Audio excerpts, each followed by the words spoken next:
Aujourd'hui, on va lire le 27e épisode, celui où Zeus se venge de Cronos.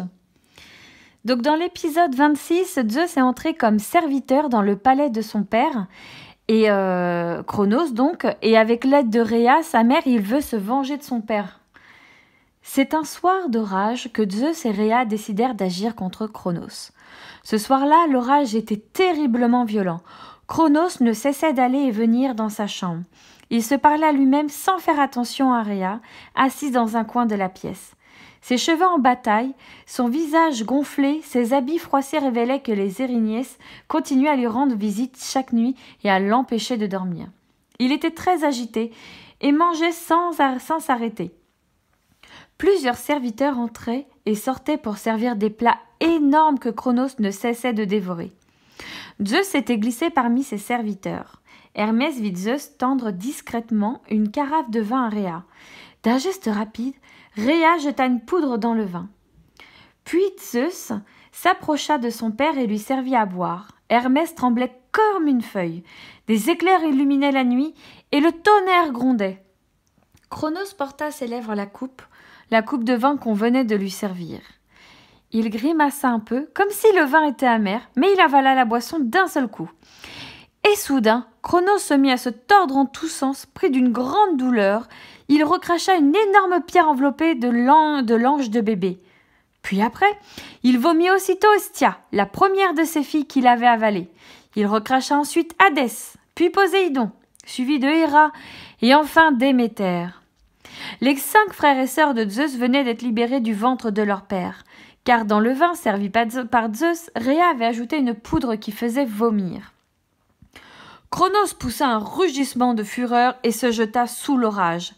Ses enfants le poursuivirent sous la pluie battante, mais il disparut dans la nuit. Les dieux qui venaient d'être sauvés retournèrent au palais pour fêter leur 2e naissance.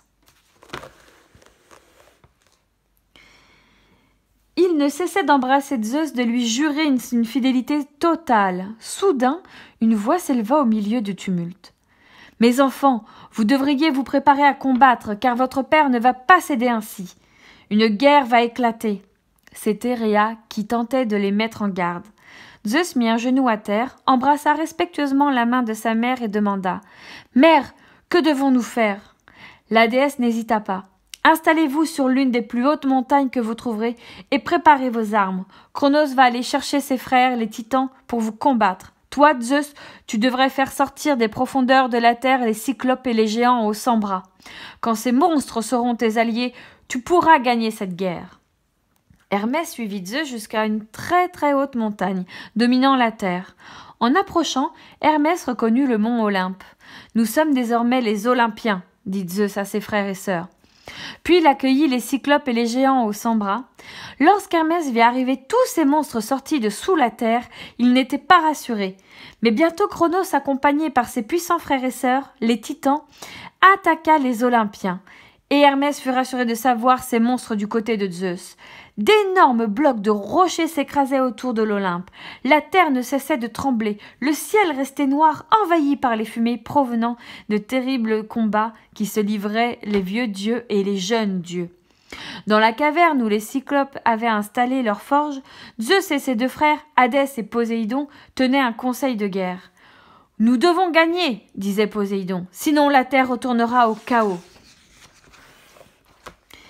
Les forces brutales de Cronos vont tout détruire si nous ne l'arrêtons pas très vite, soupira Hadès. Il nous faut une arme invincible pour rétablir l'ordre et la paix, murmura Zeus. Hermès, qui s'était glissé dans un recoin de la caverne, s'approcha pour mieux entendre.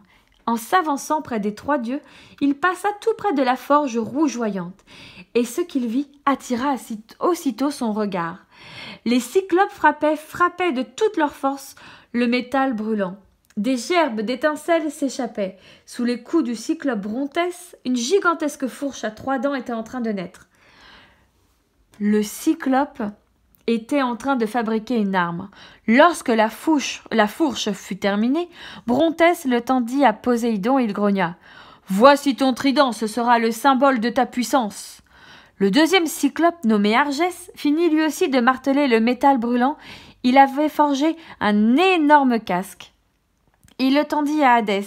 Hadès le mit sur la tête, et il disparut. Ce casque rendait invisible.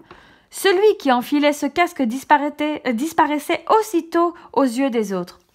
Mais les 3 dieux n'étaient pas au bout de leur surprise. Le 3e cyclope, Stéropès, continue à frapper une masse d'un métal doré.